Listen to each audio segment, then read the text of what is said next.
And Gibbs is the most testy of all the raccoons that live in here.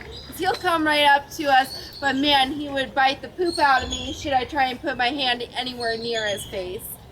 So let's see. Okay, so Katie and Dillinger, they came to us as illegal confiscated pets. The other 4 of them came to us because a man saw their mom pick up one of their siblings and leave.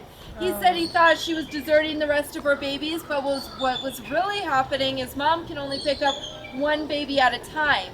Now that can be up to 20 minutes away that she takes that baby, so it'll be 40 minutes round trip before she comes to the next one.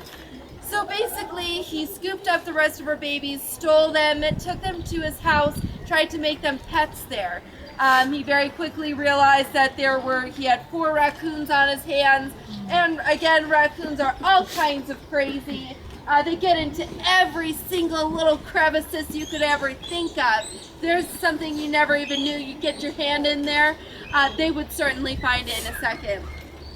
So he brought them to us. By that time it was already too late to either try and find their mom and reunite them, but it was clear that they had been around people for too long to be able for us to re-release them, because they would come right up to somebody out in the wild, and that would probably end up costing them their life at some point, because who knows who they're going to come up to. So that's why we have them here, and it's a terrible shame because they are perfectly healthy wild animals that should be out in the wild where they belong.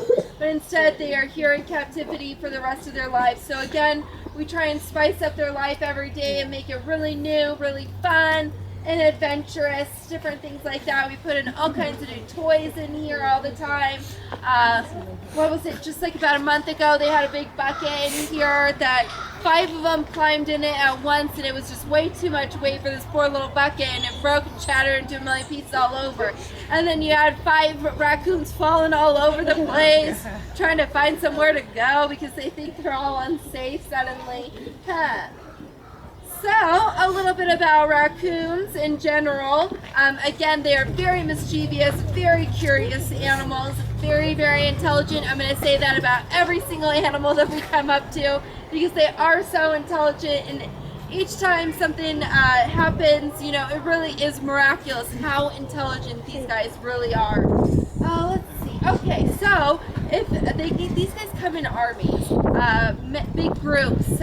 Usually the male dominant will stay back to be the lookout for the rest of the group while they scavenge.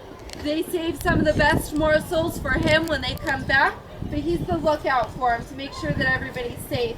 But as you notice, when they're